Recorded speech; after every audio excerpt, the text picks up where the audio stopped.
नमस्कार दोस्तों, मैं देवेश आपका आपके चैनल प्रज्ञापन अकेडमी में बहुत बहुत स्वागत करता हूं। दोस्तों, हम भारत के भूगोल को पढ़ रहे थे और आप हमारे कॉम्पिटिटिव चैनल पर हैं जहां पर हम तरह तरह के सब्जेक्ट्स को पढ़ाने की कोशिश करते हैं। इसमें हमने ज्योग्राफी से शुरुआत की है और बहुत डीपली हम स्टडी कराते हैं, चाहे वो किसी भी चीज़ के बारे में हो।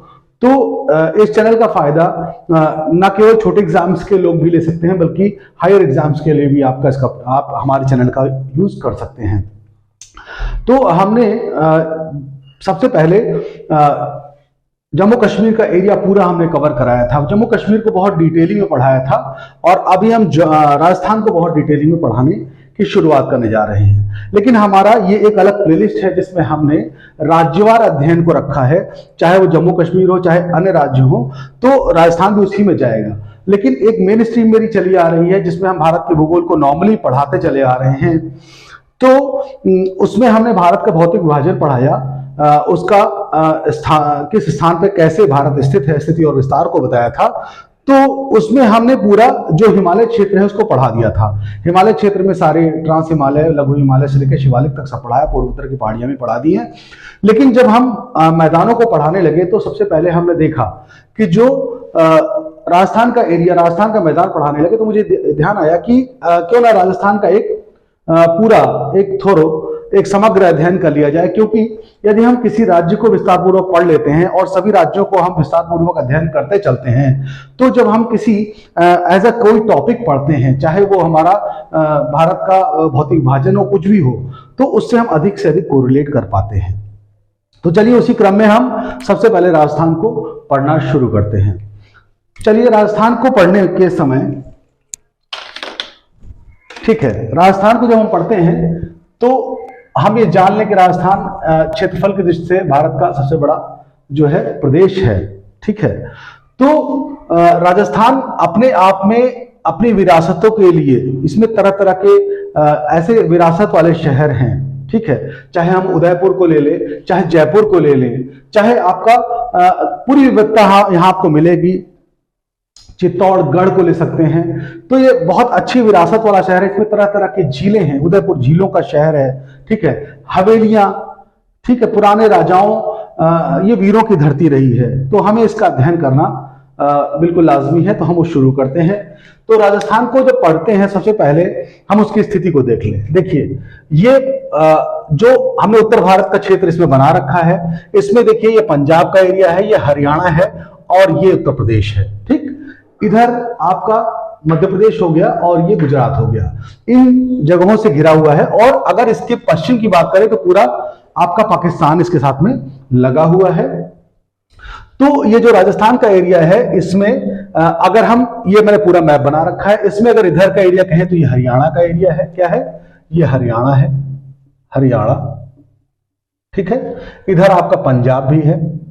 ठीक, और इधर मध्य प्रदेश हो गया, मध्य प्रदेश हो गया। और ये जो एरिया है, देखिए आगरा का एरिया, देखिए आगरा है तो ये उत्तर प्रदेश का एरिया हो गया। यानी आपको, और इधर क्या हो गया, इधर आपका जो है ये आपका हो गया गुजरात का एरिया।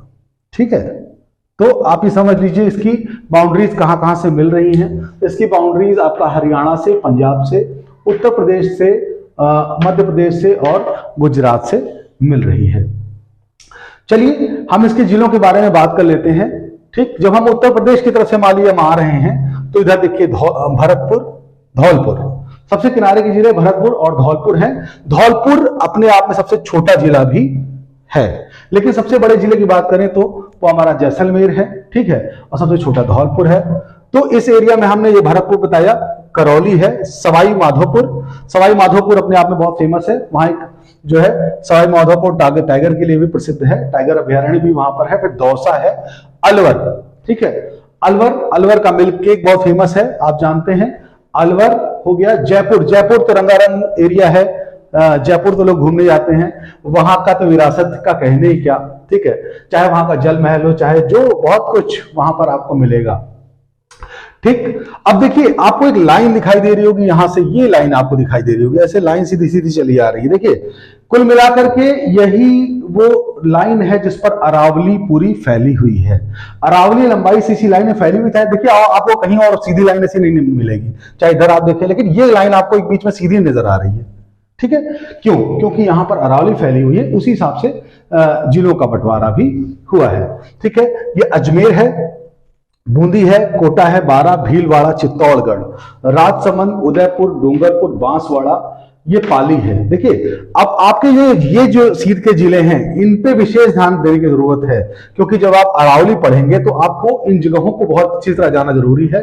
चाहे वो झुंझुनू हो, अलवर हो, जयपुर हो, सीकर हो, इनको आपको दिमाग में बैठा लेना है। नागौर है, अजमेर है, पाली है, राजसमंद, उदयपुर और सिरोही जिला। ठीक, इन जिलों को आपको दिमाग में बैठा लेना है। बाड़मेर है, जोधपुर है, जैसलमेर है, बीकानेर है, चुरू है, हनुमानगढ़, श्रीगंगानगर, इन सबको आप एक स्क्रीनशॉट ले लीजिए। चाहे आप जिस भी सोर्स से आप जिलों को याद करें, जब किसी भी राज्य का अध्ययन हम करते हैं तो उसके जिलों को हमें अधिक से अधिक रटना और याद करना होता है, ताकि कोई भी जगह के बारे में बात हो तो हम अपने दिमाग में एक माइंडसेट बनाएं कि हाँ वहां पर वो जगह है। चलिए, तो ये हमारे जिले हो गए। अब हम इसके भौतिक विभाजन की ओर चलते हैं। भौतिक विभाजन को अभी हम पूरा विस्तार पूर्वक यहां पर दिखाएंगे, लेकिन देखिए यहां पर हमने एक छोटा मैप राजस्थान का बना रखा है। यहां पर आपको मैं बता दूं, जो ये लाइन दिखाई दे रही है, ये देखिए, ये ब्लैक कलर से मैंने उसके एरिया को दिखा दिया है। ये आपका कौन सा एरिया है? ये आपका अरावली का एरिया है। ठीक, तो चलिए शुरू करते हैं। कैसे इसका भौतिक विभाजन करेंगे? देखिए, जैसे भौतिक क्या है?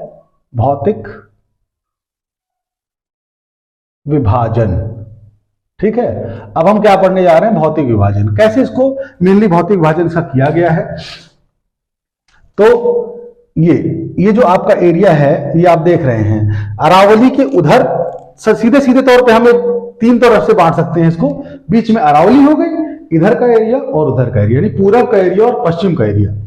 तो अरावली एक तरह से विभाजक का कार्य करेगी, जल विभाजक भी है, ठीक है, क्षेत्रीय विभाजन भी है, मरु विभाजन भी करती है। यानी इधर मैदानी एरिया हो गया, उधर मरुस्थलीय एरिया हो गया। और जल विभाजक इसलिए क्योंकि यहां से इधर ढाल है और यहां से इधर ढाल है, यानी कि एक तरह से मानसून का विभाजन भी करती है। अरावली बहुत महत्वपूर्ण वो रखती है, स्थान रखती है, क्योंकि अरावली के इधर बनास नदी, ठीक है, उधर लूनी नदी, यानी वो इधर भाग रही अरब सागर की ओर और ये इधर तरफ भाग रही। तो ढाल के हिसाब से भी देखा जाए तो जल विभाजक हो गई। और दूसरी तरीके जल विभाजक कैसे है कि मानसून को, जब ये बंगाल खाड़ी का मानसून आता है तो ये इसको रोक लेती है और इधर तरफ थोड़ी बहुत बारिश होती है, लेकिन उधर की तरफ बारिश नहीं जा पाती है, मानसून को रोक लेती है क्योंकि यूं खड़ी है।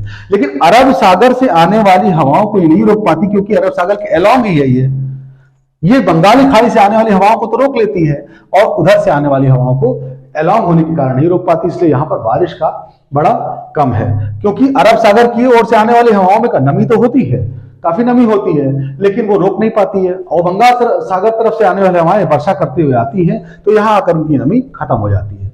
तो चलिए, यानी महत्वपूर्ण चीज आप दिमाग में रखिए अरावली को। अरावली के क्षेत्र के इधर आपका सबसे पहले रेगिस्तानी एरिया, फिर उसके बाद अरावली का एरिया हो गया, फिर पूर्वी मैदान हो गया और फिर ये हड़ौती का पठार हो गया। तो यानी चार भागों में इसको हम बांट सकते हैं। कैसे? ठीक है, कैसे बांटेंगे? पहला आपका मरु एरिया हो गया। मरु मतलब हो गया डेजर्ट एरिया। क्या हो गया? डेजर्ट। मरु यानी डेजर्ट एरिया हो गया। दूसरा आपका हो गया अरावली का एरिया। क्या? अरावली। अरावली को कौन नहीं जानता? अरावली है सबसे पुरानी, विश्व की पुरानी, सबसे पुरानी पहाड़ियों में एक। सबसे पुरानी पहाड़ी कहें तो विश्व की तो भी गलत नहीं है, क्योंकि ये बहुत समय से करीब करीब इसकी हिस्ट्री 300 करोड़ साल, 350, 400 करोड़ साल पुरानी ये जगह है, जिसको मैंने पूरा पहले भी बता रखा है। अरावली के बाद, अरावली के हम अब आ गए, यानी उधर मरुस्थलीय एरिया हो गया, अरावली हो गई। अब इधर क्या हो गया? मैदान। क्या? मैदान हो गया। और सबसे इधर हो गया, सबसे पूर्वी भाग में हो गया हड़ौती पठार। ठीक, जो कि आपका जो आपका प्रायद्वीपीय पठार है उसका सबसे पश्चिमी हिस्सा, पश्चिमोत्तर हिस्सा माना जा सकता है। तो इसको आपने 4 हिस्से में बांट लिया, ठीक। तो अब हम इसको पढ़ने के लिए हम इन जिलों के आसपास की जो लाइनें हैं उनको हम मिटा देंगे ताकि हम इसका अध्ययन अच्छे से कर सकते हैं।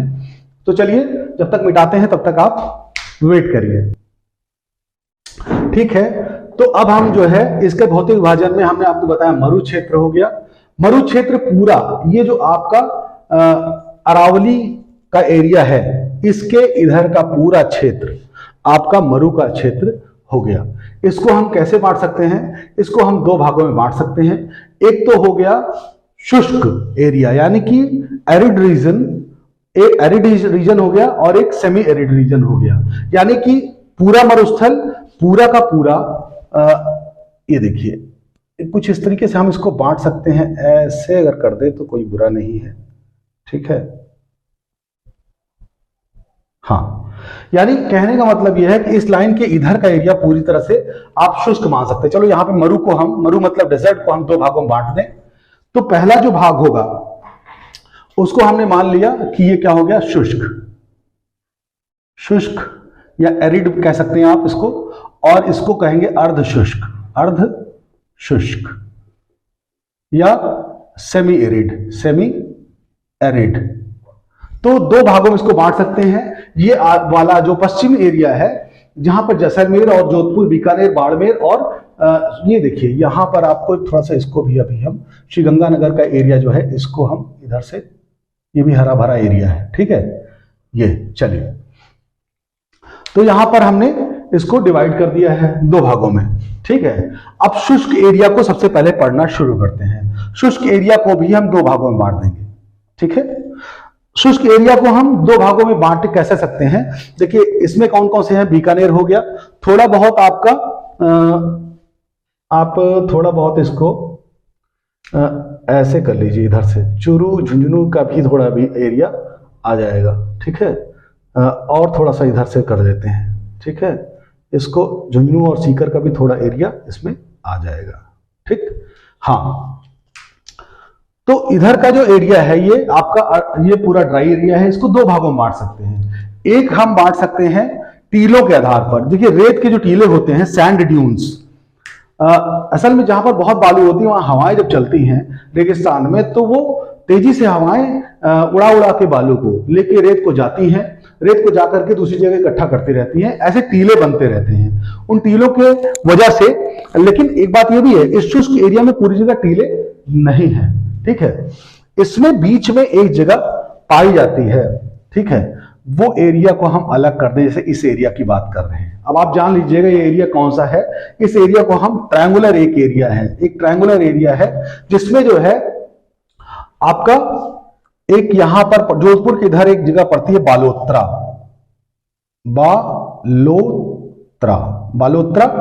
ठीक है।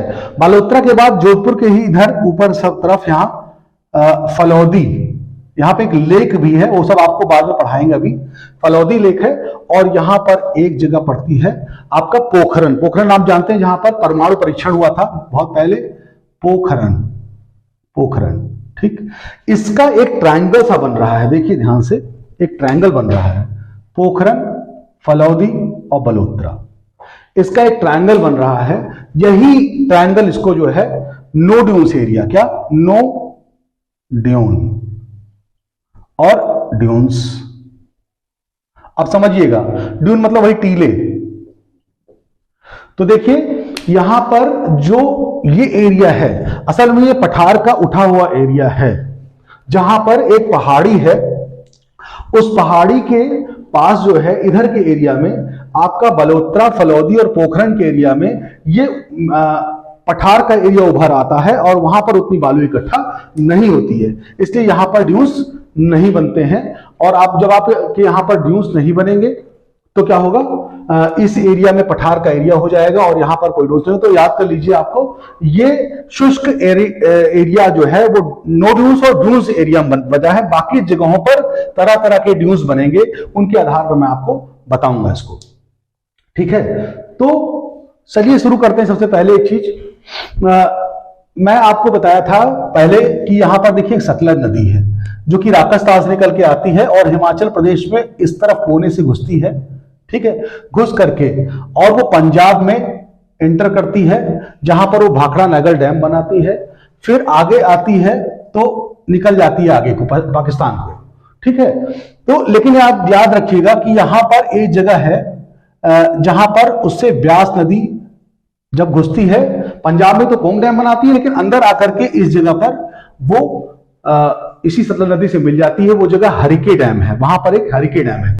तो ये देखिए यहां से आई ब्यास और सतलज नदियां, दोनों ब्यास नदी ऊपर से देखिए आई और सतलज नदी इधर से आई, दोनों हरिके डैम पर मिले हैं और हरिके डैम पर मिल करके यहां से हरिके डैम से एक इंदिरा नहर निकाली गई है। इंदिरा नहर सीधे आती हुई नीचे से ये आती है और थोड़ा बहुत हरियाणा में जाती है और फिर यहां से होकर जैसलमेर किलास तक पहुंच जाती है। यानी कहने मतलब कैसे, देखिए यहां से हरियाणा के कोने से होते हुए और ऐसे हनुमानगढ़ के बगल से होते हुए और बीकानेर से होते हुए किनारे किनारे पोखरन के पास से ऊपर से होते हुए जैसलमेर, इधर होते हुए मल्होत्रा के पास और उधर बाड़मेर तक के पास तक ये नहर जाती है। यानी कहने मतलब कौन सी नहर है, ये इंदिरा नहर है। इंदिरा नहर, ठीक है। तो इंदिरा नहर काफी लंबी नहर है जो कि अपना आती है और पूरे बीकानेर और पोखरण और जैसलमेर और इधर के एरिया से, तो ये क्या करती है, कुछ एरिया की जो पट्टी है उसको थोड़ा सा हरा भरा कर देती है। अब थोड़ा मैं बताना आपको भूल गया था, थोड़ा मैं बता देता हूं। राजस्थान का जो है ये जो थार मरुस्थल है, थार मरुस्थल का ये पाकिस्तान में भी 15% भाग पाकिस्तान में भी थार मरुस्थल का है, लेकिन अगर माना जाए तो ज्यादातर हिस्सा इसका भारत में ही है। तो अगर कहा जाए तो पाकिस्तान, पाक और भारत, तो अगर माना जाए तो 100% माना जाए पूरे एरिया को, तो इसका 85% भारत में है। किसका, थार डेजर्ट की बात कर रहे हैं। थार जो मरुस्थल है, मरुस्थल के ही एरिया तो पढ़ रहे हैं, तो थार का जो है 85% भाग जो है भारत में और 15% भाग पाकिस्तान में है। लेकिन अगर इंपॉर्टेंट बात एक मैं बताना चाहूंगा कि अगर इसका ध्यान दिया जाए तो अगर पूरे राजस्थान में थार मरुस्थल यानी मरुस्थलीय जो मैंने अभी आपको मरुभूमि के बारे में पढ़ा रहा हूं, उसका जो हिस्सा है वो पूरे भारत में पूरे राजस्थान का मरु कितना है, मरु जो है पूरे राजस्थान का कितना, मात्र 61% है। यानी भारत में तो 85% भाग है, लेकिन अगर केवल राजस्थान का अगर ये पूरा एरिया देखा जाए तो उसमें 61% भाग हमारा इसका है, ठीक है।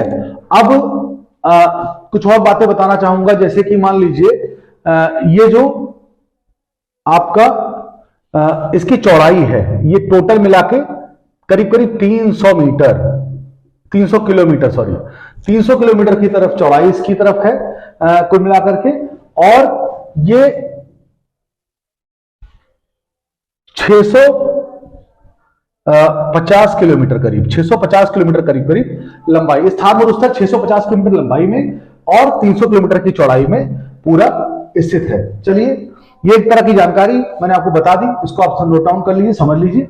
चलिए, यहां पर ज्यादा जगह नहीं इसलिए मैं इसको ज्यादा सब चीजें नहीं लिखूंगा, ठीक है। तो थार मरुस्थल के बारे में अगर हम बात करते हैं तो महत्वपूर्ण बात यह है कि इसमें जो है पूरा एरिया सूखा है, लेकिन उसमें से कुछ हिस्सा ज्यादा सूखा है और कुछ हिस्सा कम सूखा है। जो कम सूखा हिस्सा है उसको बोलते हैं अर्धशुष्क, और जो ज्यादा सूखा और डेजर्टी एरिया है उसको बोलते हैं मरुभूमि, ठीक है। तो अभी हम मरुभूमि आपको बता रहे हैं। तो इन मरुभूमियों के अंतर्गत आपको मैंने बताया था कि शुष्क वाला एरिया इतना हो गया, ठीक, जो मैंने बताया आपको, उसमें मैंने बताया कि दो भागों में इसको बांटा जाता है, एक ड्यून्स और एक नो ड्यून्स वाला एरिया। तो ड्यून्स वाला एरिया मैंने बताया था कि पोखरन, फलौदी और बलोत्रा, ये तीन जगहों के बीच का जो एरिया है एक तिकोना एरिया है। यहां पर क्या है, जो निचला पठार है, जो आपका अरावली का निचला पठार एरिया है, थोड़ा उभरा हुआ एरिया है। बाकी सब जगहों से इतना तिकोना एरिया ऊंचा है, जिसकी वजह से जब हवाएं चलती हैं तो इन जगहों पर बालू के टीले नहीं जमा हो पाते हैं, इसलिए ये नो ड्यून एरिया है। बाकी जगह पर ड्यून्स बनते हैं। ठीक है। अच्छा, कुछ झीलें भी पाई जाती हैं। जैसे अगर झीलों का नाम लें हम तो कुछ झीलों के नाम आपको बता देते हैं। ठीक है। जैसे ज्यादातर जो आपका रेगिस्तानी एरिया है उसमें कैसी झीलें पाई जाएंगी? खारे पानी की झीलें पाई जाएंगी। तो चलिए, सबसे पहले हम मान लीजिए एक सबसे महत्वपूर्ण जो झील है, ठीक, वो नागौर जिले के में है। ये है आपकी कौन सी लेक? और थोड़ा पास में ही बनाते हैं, हाँ यहां पे। ठीक, ये जो लेक है, ये लेक है आपकी सांभर लेक। कौन सी? Sambhar lake, Sambhar lake. और दूसरी इसके ही थोड़ा ऊपर इधर तरफ चलते हैं तो यहां पर एक है डींडवाना। डींडवाना, ये सब खारे पानी की लेक्स हैं। एक अब जो है जो झील है उसको राजस्थान के पश्चिमी एरिया में सर बोलते हैं, पंजाब के एरिया में सर बोलते हैं, जैसे अमृतसर। तो पंजाब का चूंकि एरिया इस तरफ पंजाब मतलब 5 मिलियन बना क्षेत्र, पुराना पंजाब जो पाकिस्तान तक फैला हुआ है, इसलिए यहां की जो झील है, एक झील है उसको बोलते हैं लूणक। लूणक मतलब नमक, लूणक सर, नमक की झील। तो लूणक सर, लूणक सर एक झील ये हो गई आपकी। अब एक फलौदी नाम से भी लेक है, फलौदी, उसको फलौदी के नाम पे ही फलौदी लेक कहते हैं। इसी तरह से पोखरन के नाम पे पोखरन लेक है, पोखरन लेक है। अब समझिएगा, यानी पोखरन में पोखरन लेक, फलौदी में फलौदी लेक, लूनक सर या आपकी बीकानेर में डींडवाना, और जो सांभर लेक है, सांभर लेक तो आपके नागौर के निचले हिस्से में डींडवाना, ये हो गई आपकी। इतनी मुख्य तौर पे लेक्स हैं। ठीक है। अगर हम आपकी बातें और बताएं तो यहां पर इधर अजमेर के पास ऊपर साइड में एक डेगाना, क्या नाम है? डेगाना लेक। देखिए, अब यहां पर थोड़ा मैंने शुष्क और अर्धशुष्क, अभी अब अर्धशुष्क वाला पूरा पढ़ेंगे, लेकिन मैंने झीलों को एक साथ कवर कर दे रहा हूं, इसलिए वो उसको मैं डिवीजन नहीं मैं कर रहा हूं। ठीक है, इसलिए आप उसको ध्यान न दीजिएगा। अब उसी तरीके से चुरू में यहां पर एक लेक पाई जाती है, उसको चापर लेक। क्या बोलते हैं? Chopper lake. ठीक है। और इसके अलावा आपका झुंझुनू में, हाँ, झुंझुनू के पास एक कछौर लेक। क्या? कछौर लेक। तो यानी कहने का मतलब बहुत सारी बातें यहां पे हो गई। एक जो है और लेक है, उसका नाम है, हाँ, पचपदरा लेक। यहां बलोत्रा के पास, बाड़मेर के पास यहां पर पचपदरा लेक, पचपदरा लेक। तो ठीक है। अब इतनी झीलें आपकी खारे पानी की ज्यादातर झीलें हैं, इनको आपको ध्यान रखना पड़ेगा। यानी कहने का मतलब है कि इधर अजमेर और नागौर के पास में कौन कौन झीलें हो गई? एक डींडवाना हो गई, एक सांभर हो गई, एक डेगाना हो गई। आप झुंझुनू के पास जाएंगे तो वहां कछौर, ठीक, और उसके बाद चूरू जो मैंने जिला बताया था वहां के पास चापर लेक, और बीकानेर वहां पर आपको लूनकसर लेक मिलेगी। और पोखरन, फलौदी और पचपदरा से मिला हुआ जो मैंने एक एरिया बताया था, जो कि जहां पर सैंड ड्यून्स नहीं बनते हैं, थोड़ा ऊंचा उठा हुआ भाग है, वहां पर पोखरन लेक और फलौदी नाम से भी लेक है, और एक पचपदरा नाम से लेक है। तो अब आप इन सबको नोट कर लीजिए और इसको याद भी करिएगा, ध्यान रखिएगा, इसको आपको याद करना पड़ेगा। ठीक। अब यहां पर थोड़ी बातें हम और करेंगे, जैसे कि इन जो आपके जो ये होते हैं सैंड ड्यून्स हैं, कहां? हाँ, जो सैंड ड्यून्स हैं, यानी कि जो रेत के टीले बनते हैं। अब रेत के टीलों के थोड़े हम प्रकार भी बताएंगे, क्योंकि जैसे देखिए ड्यून्स जो है उनके प्रकार कैसे होंगे। देखिए, एक होगा अनुदैर्ध्य, अनुदैर्ध्य, एक होगा लीनियर, यानी अनुदैर्ध्य मतलब लीनियर, और अनुप्रस्थ, अनुप्रस्थ, अनुप्रस्थ मतलब हो गया ट्रांसवर्स। क्या? ट्रांसवर्स, अनुप्रस्थ और ट्रांसवर्स। ठीक है। एक होता है उर्मिकाएं, उर्मिकाएं, उर्मिकाएं हो गया। इस तरह से 3 तो प्रमुख चीजें हो गई, यानी कौन कौन सी चीजें हो गई? आपका हो गया अनुदैर्ध्य, अनुप्रस्थ और उर्मिकाएं। ठीक। एक और होता है बरखान, बरखान। चलिए, इनको एक होता है तारामय, तारामय। और एक इसकी डिजाइन होती है, उसको बोलते हैं पैराबोलिक। पैराबोलिक।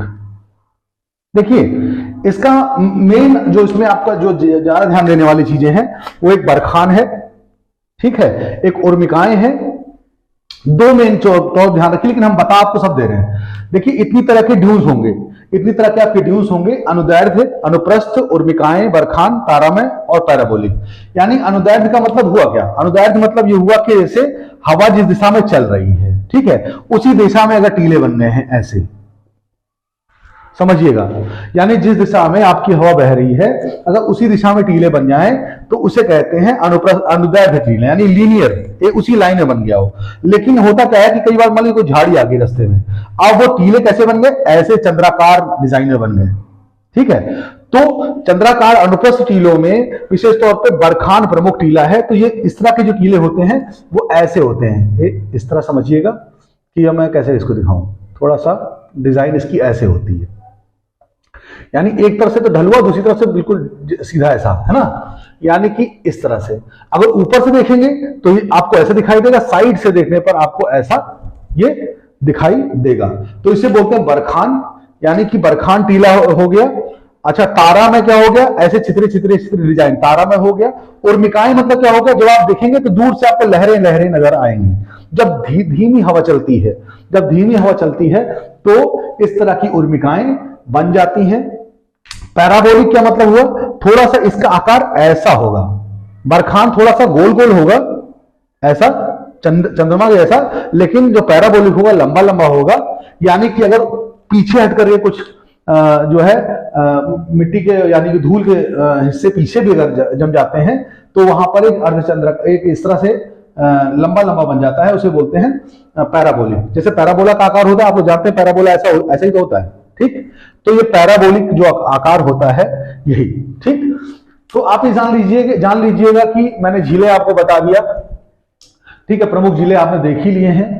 अब ये जो क्षेत्र है पूरे जयपुर, पूरे राजस्थान का 60-61% हिस्सा है जिसमें कि ये रेगिस्तान वाला क्षेत्र है। इसमें और इंपॉर्टेंट बात बता दें, कुल मिलाकर कितने क्या है? 12 जिले हैं, ये भी ध्यान रखिएगा। क्या है? 12 जिले।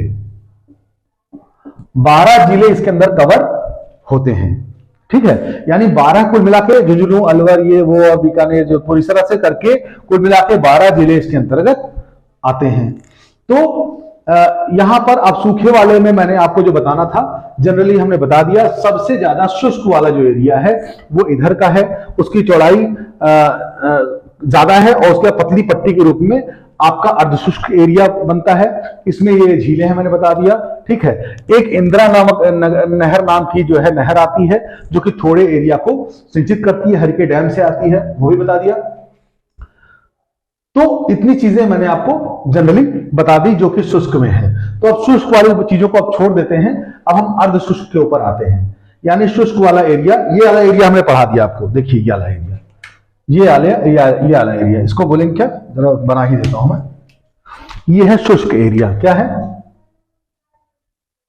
शुष्क। और इसके बाद वाला जो एरिया है ये है आपका अर्धशुष्क। क्या है? अर्ध। तो अब हम आपको अर्धशुष्क वाला एरिया पढ़ा देंगे।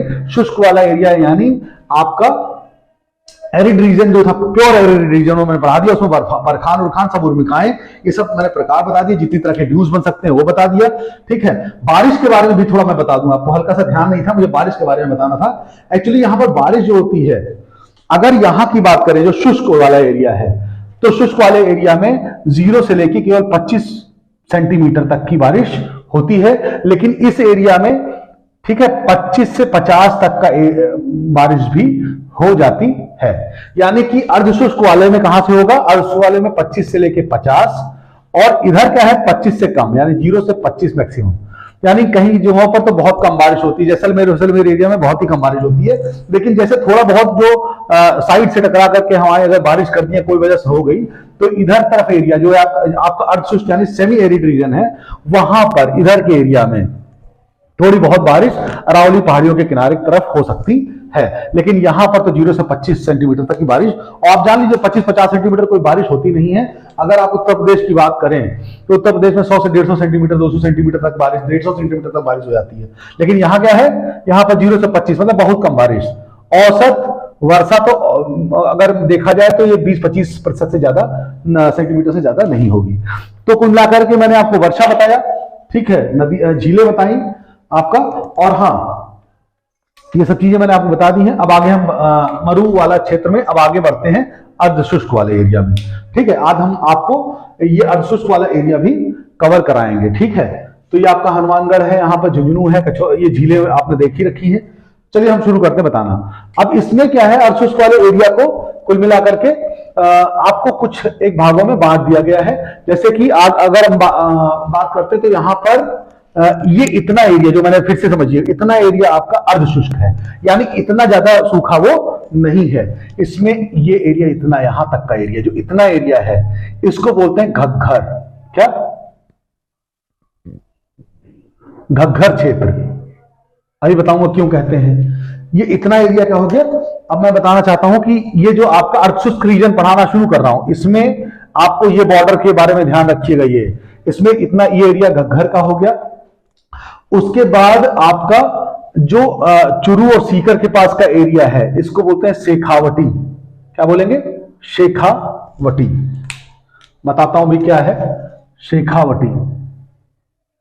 यहां पर कंपैरेटिवली थोड़ी ज्यादा बारिश होती है, उतना शुष्क एरिया नहीं होता है। यहां पर आपका मरुस्थल नहीं है, यानी उस तरीके से लगातार जो क्या बोलते हैं टीले उले ये सब नहीं बनते हैं। तो ये भी आपका हो गया। उसके बाद अब आप नागौर की तरफ, यहां यानी शेखावटी, देखिए यहां से यहां तक घग्गर का एरिया, यहां से यहां तक शेखावटी का एरिया। अब आप मान चलिए कि इतना सांभर के इधर का एरिया, नागौर जहां शुरू हो जाता है, नागौर से पहले का एरिया, यानी ये शेखावटी आपका यहां चला, यहां तक चला। ठीक, थोड़ा हौच पौच तो हो जा रहा है लेकिन आप समझने की कोशिश करिएगा। ठीक, उसके बाद इतना एरिया आपका नागौर का हो गया, नागौर क्षेत्र। अब यहां क्षेत्र के हिसाब से है शेखावटी क्षेत्र, घग्गर क्षेत्र।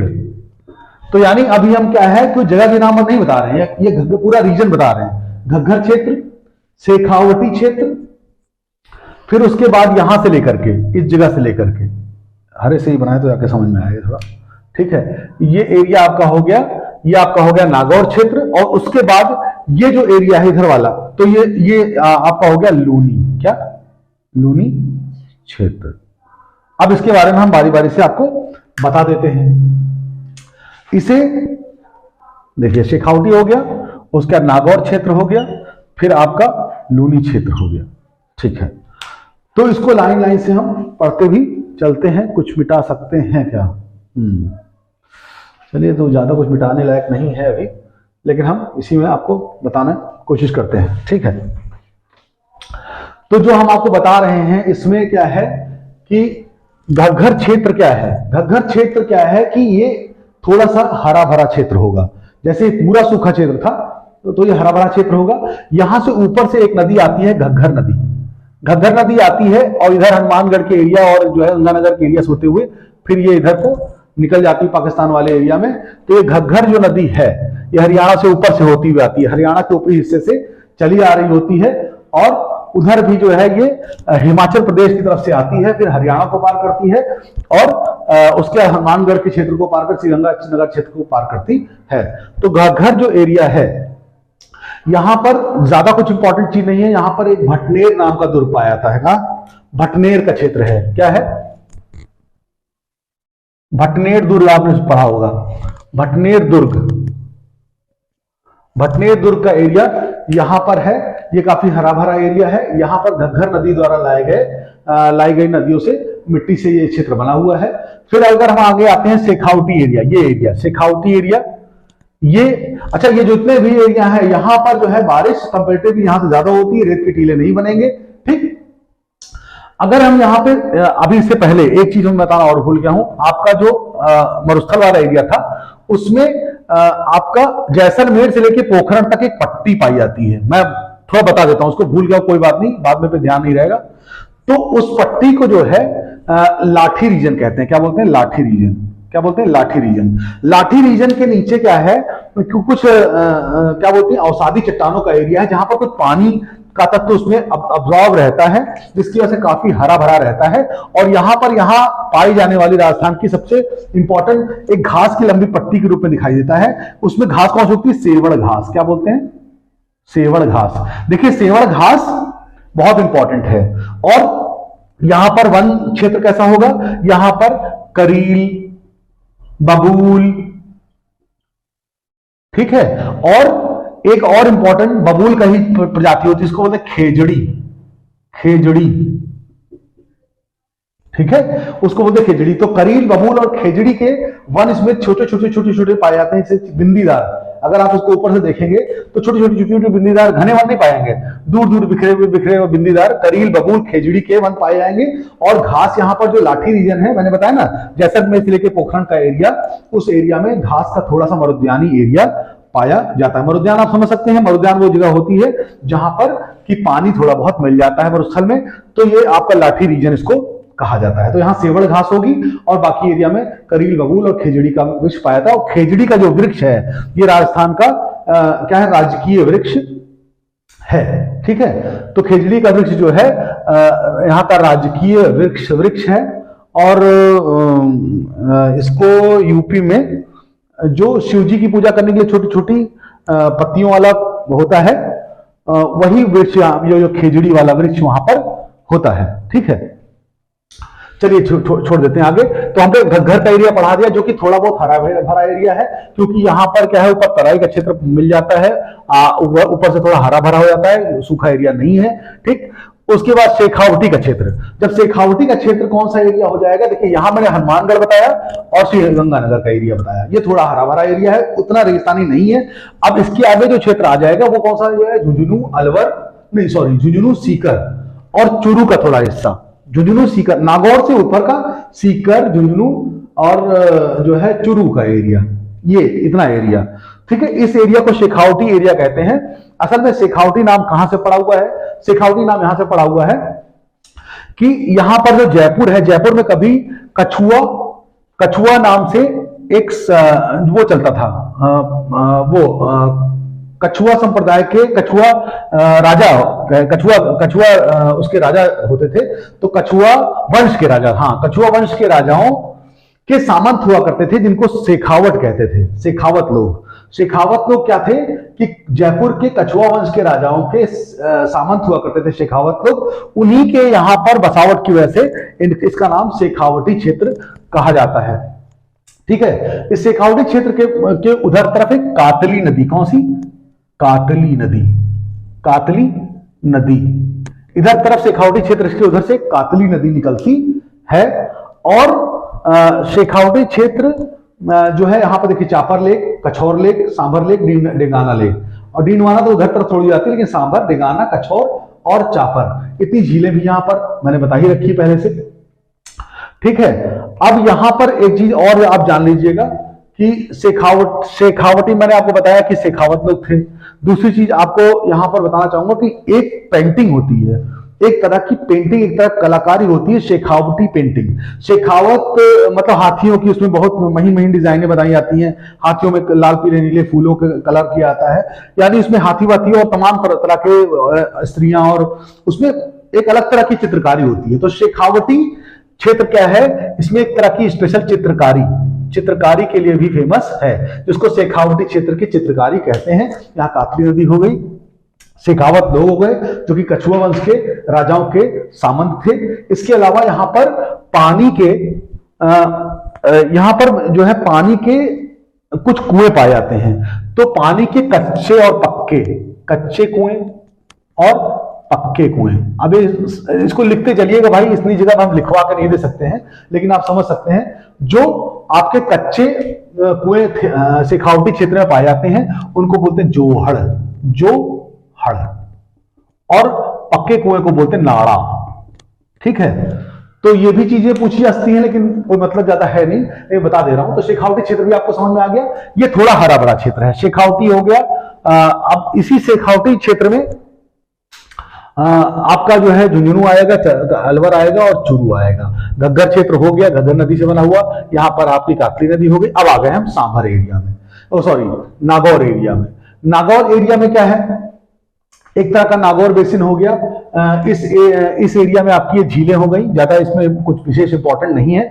अब यहां पर देखिए इसी में जो है आपका अजमेर जो एरिया है, यहां पर चारों तरफ, अजमेर के चारों तरफ एक गोल गोल पहाड़ियां हैं जिनको बोलते हैं नाग पहाड़ियां। क्या बोलते हैं? नाग पहाड़ी।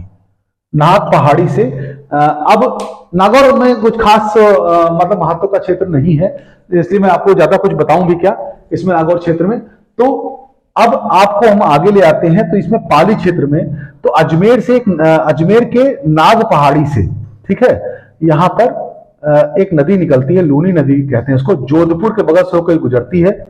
जोधपुर के बगल, नीले पेंसिल दिखा दो तो सही, जोधपुर के बगल से होकर गुजर रही है, ठीक है, ये देखिए, ठीक, जोधपुर के दक्षिण से होकर गुजरेगी और ये काफी हरी भरी क्षेत्र बनाएगी और उसके बाद ये बालोतरा के पास से होकर गुजरेगी। बालोतरा आप समझ गए, बालोतरा के पास से होकर गुजरती है और कौन सी नदी है? लूनी नदी, फिर आगे चली जाती है, तो ये क्या हो गई? लूनी, ठीक। और ये आगे जाकर के ये गुजरात की तरफ होकर कच्छ के रण में विलीन हो जाती है। क्या होती? कच्छ में जाके ये विलीन हो जाती है। कच्छ का रण आप समझते हैं, ये है कच्छ का रण, यहां पर ये कच्छ का रण है, यहाँ पानी और दलदली क्षेत्र है। तो ये आई इधर से, ये मैंने बताया ना आपको, यहां से आई और रिवर के अंदर विलीन हो गई, ठीक। तो लूनी नदी यहां पर पाई जाती है लूनी क्षेत्र में, तो जिसके बारे में हम आपको ज्यादा क्या कहेंगे, लूनी क्षेत्र हो गया। लूनी क्षेत्र थोड़ा हरा भरा है। अब इसी लूनी क्षेत्र के इधर तरफ, ठीक है, आपका लूनी क्षेत्र के इधर थोड़ी बहुत हरियाली पाई जाएगी, बाकी इधर तरफ आपका थोड़ा एक पट्टी इंदिरा नहर वाली है, उसमें हरियाली होती है। लूनी क्षेत्र के आसपास का एरिया, जैसे जोधपुर है, लूनी नगर लूनी से 80 पास है, तो वहां पर भी उतना किल्लत नहीं है पानी की, जैसे आपका बलोत्रा और बाड़मेर के इधर के एरिया में, जहां लूनी क्षेत्र होगा वहां थोड़ा बहुत आपको आराम मिल जाएगा, लेकिन बाकी जगह पर सूखा रहेगा। तो यानी कहने का मतलब मैंने आपको बता दिया कि जो है मरु क्षेत्र हो गया, जो कि शुष्क हो गया, अर्धशुष्क हो गया। अर्धशुष्क वाला ये पट्टी हो गई, ठीक। इस पट्टी में आपका घग्गर क्षेत्र हो गया, शेखावटी क्षेत्र हो गया, नागौर क्षेत्र हो गया और लूनी क्षेत्र हो गया, ठीक। और शुष्क क्षेत्र में क्या हो गया? शुष्क क्षेत्र आपका 20 से 25% बारिश हो गई, ठीक। वहां पर खेजड़ी, करील, बबूल, इसके कीकर के, इन सबके वन पौधे पाए गए, ठीक। और यहां पर ऊंट हो गया, ऊंट यहीं पे चलते हैं विशेष तौर पे सबसे ज्यादा, क्योंकि ऊंट ऐसा जानवर है जो कि आपका रेगिस्तान में सर्वाइव कर जाता है। यहां पर मैंने बताया कि टीले वाला क्षेत्र हो गया, एक टीले वाला क्षेत्र हो गया जो कि बलोत्रा, जोधपुर और पोखरण का हिस्सा है। वहां पे उसके बीच में त्रिकोना भाग, यहां पर आपके रेत के टीले नहीं बनते हैं, बाकी जगहों पर रेत के टीले बनेंगे। और शुष्क क्षेत्र में आपके टीले बाकी जगहों पर बनेंगे। अब यहां पर जैसे आपको बताऊं, उर्मिकाएं आपकी, जो उर्मिका में बताया ना ऐसे करके जो रेगिस्तान में बन जाता है, वो आपका जैसलमेर के एरिया में आपको बारीकी से देखने को मिल सकता है, ठीक। और इसके अलावा जो आपकी बरखान होते हैं, जो मैंने बताया था ऐसे करके होते हैं, वो आपको ज्यादातर चुरू और झुंझुनू के इधर का जो एरिया है, यहां पर आपको ज्यादा देखने को मिलते हैं, ठीक है। तो ऐसे ही बातें हैं जो कि कुछ भूल गई होंगी, कुछ अब याद है, जो मैंने आपको सारी बता दी है। तो बस ठीक है, आपने आज जो विशेष तौर पर पढ़ा, उसमें आपने आज पढ़ा क्या? आज आपने भौतिक विभाजन के 2 पार्ट आपने पढ़े। 2 क्या पढ़ा? एक मरूही का हिस्सा पढ़ा, ठीक। अब इसके बाद हम अरावली, फिर मैदान और फिर हड़ौती का पठार पढ़ाएंगे, ठीक है। अभी आपने सारी खारे पानी की झीलें देख ली, ठीक। और यहां पर कोई विशेष पहाड़ियां नहीं पाई थी, पहाड़ी के नाम पर यही फलौदी के आसपास की पहाड़ियां जो मैंने बता दिया आपको ये। हाँ, लूनी क्षेत्र जब हम यहां पर देखेंगे, ठीक है, तो यहां पर एक जो है 56 पहाड़ी का क्षेत्र पाया जाता है, 56 पहाड़ी का क्षेत्र, ठीक है। इसी बालोत्रा से पहले का क्षेत्र 56 पहाड़ी का क्षेत्र पाया जाता है, उसमें 56 पहाड़ियां छोटी छोटी हैं। तो बस इतनी चीजें बहुत हैं। 56 पहाड़ी हो गया, ऊंचा स्थान हो गया, टीले जहां बनते हैं, टीले जहां नहीं बनते हैं ऊंचे स्थान की वजह से, ठीक। सारी झीलें आपने देख ली। आपने देख लिया कि कैसे आपका अर्धशुष्क एरिया जहां थोड़ा बहुत पानी मिल जाता है, जहां की 20 से 25 से ऊपर 25 से 50 सेंटीमीटर तक की बारिश हो जाती है। कौन कौन से जिलों से क्या क्या चीजें, लूनी नदी यहां से गुजरती है, ठीक। ये सब आपने, और कहां से निकलती है? नाग पहाड़ी से निकलती है, वो भी आपने देख लिया, ठीक। इंदिरा नहर कहां से आती है? सारी बातें जितनी हो सकती है। यहां पर मैंने आपको बताया शेखावटी में चित्रकारी, शेखावटी लोग कहां से आए, और इधर घग्घर नदी होती है, वहां हनुमानगढ़, पूरा क्षेत्र बता दिया। मेरे हिसाब से अब कवर कर दिया है मैंने दो चीजों को, मरु का आपका शुष्क और अशुष्क भाग पूरा हो गया है। अब अगली क्लास में आपको अरावली के मैदानों के बारे में बताएंगे। तब तक के लिए बहुत बहुत शुक्रिया, बहुत बहुत धन्यवाद।